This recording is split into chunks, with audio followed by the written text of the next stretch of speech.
Selamat pagi anak-anak.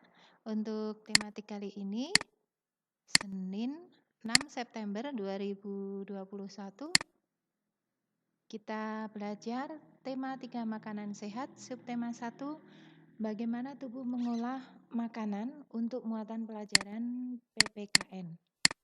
Tujuan, siswa menyajikan hasil pengamatan tentang keanekaragaman di lingkungan sekitar, mampu menjelaskan makna keanekaragaman yang tercermin dari cerita yang disajikan, menjelaskan makna keanekaragaman dan menceritakan keanekaragaman adat istiadat.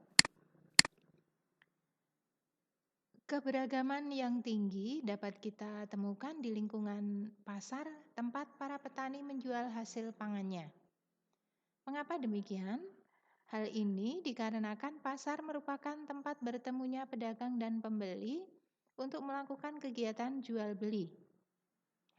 Para penjual dan pembeli yang bertemu di pasar bisa berasal dari berbagai suku, agama, dan tingkat sosial ekonomi. Oleh karenanya, diperlukan rasa toleransi dan tenggang rasa yang tinggi agar kerukunan tetap terjaga. Kepedulian masyarakat Indonesia tentang toleransi terhadap keberagaman sudah semakin tinggi. Hal ini dapat kita lihat dari banyaknya iklan masyarakat yang menekankan pada pentingnya toleransi antar suku dan antar agama. Hal ini menunjukkan bahwa iklan bukan hanya mampu dijadikan sebagai alat untuk mempromosikan barang atau jasa, tetapi juga sebagai alat untuk mempromosikan hal-hal positif atau kegiatan-kegiatan yang bermanfaat bagi masyarakat. Kebiasaan yang mengikat masyarakat dan berlangsung dalam jangka waktu cukup lama dikenal dengan istilah adat istiadat. Adat istiadat merupakan kebiasaan sosial yang sejak lama ada di dalam masyarakat dan bertujuan mengatur tata tertib dalam masyarakat tersebut. Adat istiadat setiap kelompok masyarakat bisa sama atau berbeda satu dengan lainnya. Contohnya, ada adat istiadat masyarakat Osing di Banyuwangi yang merupakan perpaduan antara budaya Jawa, Madura, dan Bali. Kemudian adat istiadat masyarakat desa di Jawa Timur dan Jawa Tengah yang ternyata memiliki persamaan. Salah satu persamaannya bahwa mereka memiliki ikatan yang berdasarkan pada persahabatan. Contohnya adat Sisingaan dari Subang, Jawa Barat, yaitu mengarak anak sehari sebelum dikitan menggunakan tandu berbentuk singa. Merupakan sebuah pertunjukan yang membutuhkan kerjasama, kekompakan, kerja keras, ketertiban, dan ketekunan.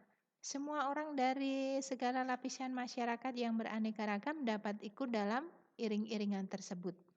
Iring-iringan dilakukan sambil mengitari kampung hingga akhirnya iringan kembali ke tempat semula. Tanpa adanya kerukunan, tentunya kerjasama yang baik tidak akan dapat terwujud.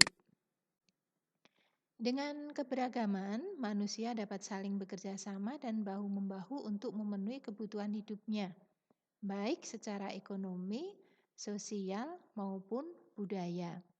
Beragam profesi pun berkembang dan mendukung pemenuhan kebutuhan hidup. Bahasa Indonesia yang dipergunakan juga merupakan salah satu contoh hal yang menjembatani perbedaan sosial budaya yang terdapat dalam masyarakat Indonesia. Ini adalah contoh tentang upaya manusia dalam sebuah pembangunan sosial budaya. Bahasa Indonesia merupakan contoh upaya manusia dalam sebuah pembangunan sosial budaya. Kegiatan seni yang bertujuan melestarikan budaya Nusantara juga merupakan contoh sebuah upaya pembangunan sosial budaya. Contoh lain dari pembangunan sosial budaya adalah dengan semakin terbukanya kesempatan bagi kaum wanita untuk bersekolah dan menuntut ilmu setinggi mungkin. Masih banyak lagi contoh-contoh pembangunan sosial budaya yang terdapat di sekitar kita. Nah, ini tadi anak-anak materi tentang keragaman adat istiadat dan budaya. Selamat belajar dan tetap semangat.